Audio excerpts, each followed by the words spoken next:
بلاول بھٹو زرداری نے اپنی سیاست اور سندھ میں حکومت بچانے کے لیے پی ڈی ایم کی پوری قیادت کو بتی کے پیچھے لگانے کی کوشش کی ہے۔ وہ کہتے ہیں کہ نہ تو اسمبلیوں سے استعفے دیے جائیں، نہ لانگ مارچ کیا جائے اور نہ کچھ اور کیا جائے، بلکہ عمران خان کی حکومت کے خلاف تحریک عدم اعتماد لائی جائے۔ یہ سن کے پی ڈی ایم کے کچھ لیڈروں نے بتی کے پیچھے بھاگنا شروع کر دیا ہے، جو بتی بلاول بھٹو زرداری نے ان کو دکھائی تھی، اور ان کے پیچھے خود بھی وہ بھاگنا شروع ہو گئے ہیں۔ ماضی میں کسی وزیر اعظم کے خلاف کبھی تحریک عدم اعتماد منظور نہیں ہوئی۔ تحریک عدم اعتماد کے ذریعے کسی وزیر اعظم کو اتارا نہیں گیا، لیکن تحریک عدم اعتماد پاس ضرور ہوئی تھی، اور وہ 1989 میں بے نظیر بھٹو کے خلاف میاں نواز شریف کے احما پر پیش کی گئی تھی۔ آج کی مسلم لیگ نون کو، جو ان دنوں میاں نواز شریف کی صرف مسلم لیگ تھی، اس کو تلخ تجربہ ہوا تھا عدم اعتماد کے حوالے سے۔ ویسے تو پاکستان کی سیاست میں کچھ بھی ہو سکتا ہے، کوئی بھی کرشمہ ہو سکتا ہے، کوئی بھی معجزہ ہو سکتا ہے، لیکن سر دست عمران خان کی حکومت کے خلاف تحریک عدم اعتماد اگر آ بھی جاتی ہے تو وہ کامیاب ہوتی ہوئی نظر نہیں آتی۔ یہ بلاول کا دل کو بہلانے کا خیال ہے جو اچھا ہے، اور سندھ حکومت بچانے کا خیال بھی اسی وجہ سے ان کو آیا ہے کہ باقی پارٹیوں کو عدم اعتماد کی بتی کے پیچھے لگا دیا جائے، نہ لانگ مارچ کی بات ہو، نہ اسمبلیوں سے استعفے دینے کی نوبت آئے۔ پی ٹی آئی کی حکومت یا عمران خان کی حکومت کے خلاف تحریک عدم اعتماد کیوں منظور نہیں ہو سکتی، کیوں کامیاب نہیں ہو سکتی؟ اس حوالے سے نصرت جاوید نے ایک تحریر میں لکھا ہے کہ 1989 میں اس سال کے ستمبر میں جب محترمہ بے نظیر بھٹو کی پہلی حکومت کے خلاف تحریک عدم اعتماد پیش ہوئی تو اس وقت کے صدر اسحاق خان اور army chief general Aslam Beg کی طرف سے تحریک کی پشت پناہی سے انکار کی ضرورت ہی محسوس نہیں کی گئی۔ یہ کہا جاتا ہے، سمجھا بھی جاتا تھا کہ جنرل اسلم بیگ اور صدر اسحاق خان اس تحریک عدم اعتماد کے پیچھے ہیں، اور وہ حزب اختلاف کی حمایت کر رہے ہیں۔ اسے کامیاب بنانے کے لیے پاکستان کی آبادی کے اعتبار سے سب سے بڑے صوبے کے توانا وزیر اعلیٰ میاں نواز شریف صاحب نے دن رات ایک کر دیے تھے تحریک کو کامیاب بنانے کے لیے۔ بالآخر جب اس تحریک پر گنتی ہوئی تو محترمہ کی حکومت نہ صرف بچ گئی، بلکہ اس نے اپوزیشن جماعت کے 6 سے زیادہ افراد بھی اپنی حمایت میں توڑ لیے تھے۔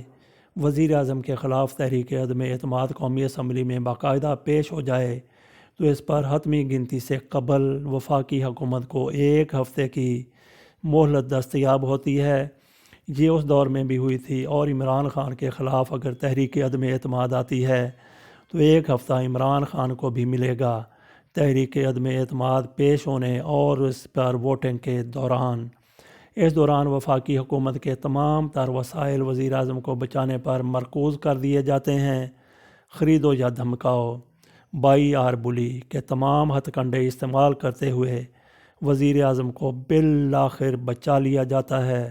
نظر بظاہر عمران خان حکومت کے خلاف تحریک عدم اعتماد پیش ہوئی تو محترمہ بے نظیر بھٹو کے پہلے دور حکومت والی تاریخ ہی دہرائی جائے گی۔ نصرت جاوید صاحب مزید لکھتے ہیں کہ اپوزیشن جماعتوں کو عمران خان کے خلاف تحریک عدم اعتماد پیش کرتے ہوئے ویسے بھی 100 بار سوچنا ہوگا۔ ہماری پارلیمان کے ایوان بالا میں اپوزیشن جماعتوں کو 64 ارکان کی حمایت کی وجہ سے بھاری بھرکم اکثریت میسر ہے اور تھی۔ اعداد پر مشتمل حقیقت پر اعتماد کرتے ہوئے ان جماعتوں نے سینٹ کے چیئرمین صادق سنجرانی کے خلاف تحریک عدم اعتماد پیش کر دی۔ خفیہ رائے شماری کی برکت سے صادق سنجرانی مگر اسے ناکام بنانے میں کامیاب ہو گئے۔ وزیر اعظم کے خلاف تحریک عدم اعتماد کے دوران خفیہ رائے شماری والی سہولت بھی میسر نہیں ہوتی۔ قومی اسمبلی کے اراکین کو اپنی نشستوں سے اٹھ کر تحریک کے حامیوں اور مخالفین کے لیے مختص لابیوں میں جا کر وہاں موجود رجسٹر پر دستخط بھی کرنا ہوتے ہیں۔ ہمارے آئین میں واضح طور پر لکھ دیا گیا ہے کہ اگر وزیر اعظم کے انتخاب یا اس کے خلاف پیش ہوئی تحریک عدم اعتماد کے دوران کسی رکن قومی اسمبلی نے اپنی جماعت کی قیادت کی ہدایات کے برعکس ووٹ دیا تو وہ اپنی نشست سے محروم ہو جائے گا۔ اس شک کے ہوتے ہوئے تحریک انصاف کی ٹکٹ پر منتخب ہوا ایک رکن اسمبلی بھی عمران خان کے خلاف ووٹ ڈالنے کی جرت نہیں دکھا سکتا۔ نصرت جاوید مزید لکھتے ہیں کہ مجھے کامل یقین ہے کہ جن امور کی جانب میں توجہ دلا رہا ہوں ان کا آصف علی زرداری کو مجھ سے کہیں زیادہ علم ہے۔ اس کے باوجود یہ سمجھنے سے قاصر ہرگز ہوں کہ ان کی جانب سے وزیر اعظم کے لیے تحریک عدم اعتماد کو کیوں اکسایا جا رہا ہے۔ اس پر غور کرتے ہوئے غالب کے بیان کردہ دام شنیدن بچھانے کی کوشش کی۔ اس عمل نے یاد دلایا کہ ہماری 2 نمبری جمہوریت میں ٹھوس اعداد و شمار پر مشتمل حقائق اکثر دھوکہ ہی دے جاتے ہیں۔ صادق سنجرانی کے خلاف پیش ہوئی تحریک عدم اعتماد کے دوران ایسا ہی ہوا۔ ہیوی مینڈیٹ کے ہوتے ہوئے نواز شریف بھی اکتوبر 1999 میں اپنی حکومت نہیں بچا پائے تھے۔ ایسے واقعات سے پیغام ملا کہ وزیر اعظم کی قسمت کے فیصلے پارلیمان میں نہیں بلکہ کہیں اور ہوتے ہیں۔ تو یہاں پہ پھر اندازہ کر لیجئے کہ عمران خان کے خلاف لائی جانے والی مبینہ یا مجوزہ تحریک عدم اعتماد کا کیا حشر ہو سکتا ہے۔ صادق سنجرانی کے خلاف 64 ارکان نے کھڑے ہو کر فیصلہ دیا تھا کہ وہ صادق سنجرانی کے خلاف عدم اعتماد کریں گے۔ 64 میں سے صرف 52 لوگوں کی ضرورت تھی عدم اعتماد کے لیے، لیکن صرف 1 منٹ بعد جب خفیہ رائے شماری ہوئی تو 14 ارکان دوسری طرف جا کھڑے نظر تو نہیں آئے لیکن جا کر کھڑے ہو گئے تھے۔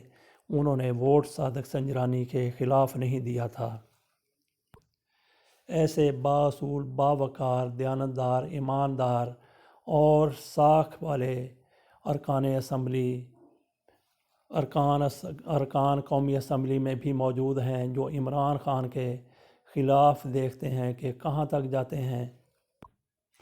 عمران خان کو اپوزیشن کے لوگوں کی ضرورت نہیں پڑے گی۔ اگر ان کے خلاف عدم اعتماد آتی ہے صرف اپنے لوگوں کو ایک سائڈ پہ رکھنا ہوگا۔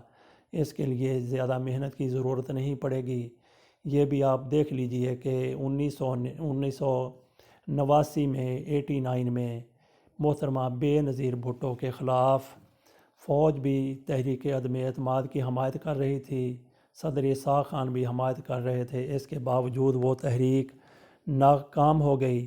آج پاک فوج عمران خان کے ساتھ ہے، صدر بھی ان کا اپنا ہے، تو پھر اندازہ کر لیجئے کہ یہ عدم اعتماد کی تحریک کس حد تک کامیاب ہو سکتی ہے۔